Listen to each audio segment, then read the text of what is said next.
this fall semester of my junior year, I sat next to a cadet for probably about 2 months. I just kind of turned to him one day because he was wearing a uniform, and I was like, "Are you in some sort of like military program?" And he was like, "Yeah, it's the Air Force ROTC program." So I'd see people marching around behind all the time and getting yelled at and all that fun stuff. And I thought, okay, this is something I want to do. About a week before school started, and said, "Hey, is this too late for me? I'm a sophomore here. I want to sign up. What do I need to do?" I haven't looked back since. It's been one of probably the best decisions I've ever made. One day we were touring the campus, and my sister had gone through ROTC. She's like, "You should just check it out. Go to the ROTC detachment, see what it's like." And I was at first very against it. Went 1 week and still wanted to quit. My mom's like, "Just give it one more week." Ended up like going to all these dinners with people on my flight, ended up falling in love with the program, falling in love with the mission, and it's just something I kind of developed into. I had no plan, but it got me on a path to where I am now. So I wanted to come back to ROTC. I was an ROTC graduate, North Carolina State University, but I wanted to come back to this environment and help build the next generation of leaders. So the ROTC program it's a 4-year program. The freshman and sophomore curriculums are really about teamwork, followership, and then transition into leadership and management techniques, management styles. So again, personalities, conflict management, conflict resolution, different things that you'll experience as a leader of a team. And we go through examples of things that have happened. We have a really diverse cadre.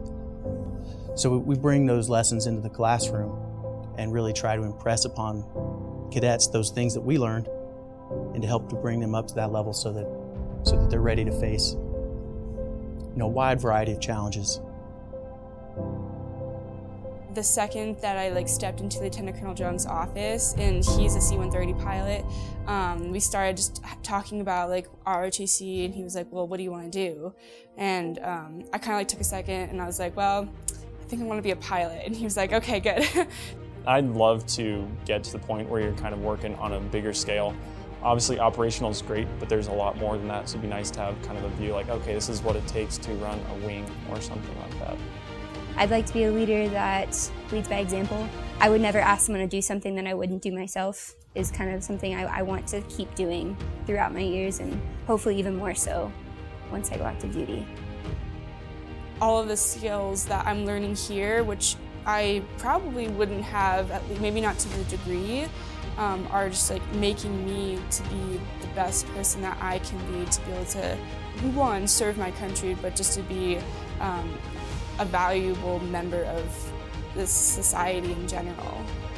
Whenever they come into our program as a young high school graduate, ambitious, but not the most disciplined a lot of the time, we're turning them into lieutenants, and they are ready to go and lead flights and lead airmen and accomplish the mission whenever they leave this program. Once I came into ROTC, it was just the phrase of get outside your comfort zone, try something new, step outside the box, and eventually did. And going from super shy person to CTA is a very drastic change. So I think a lot of it's just growth into who I am and being more confident in myself. So that's a big growth aspect of, I think, this program. I think everything's presented as, okay, here's a teachable moment, you messed up, I'm going to tell you messed up, and then here's how you can go forward and fix it in the future. But it's really showed me to say, hey, you're here, fail now so that you don't fail later on. It's okay to fail. Right now the stakes are pretty low, right? At the detachment level, nothing too bad's going to happen. But if you push that up further and you fail when you're on active duty or you're in a plane and you have guys in that plane with you, then that's when stuff matters. So I think it's all about learning how to fail now and move on from that. I think everyone has a story, everyone has a path. I don't think leadership development could be defined into one or put into one definition.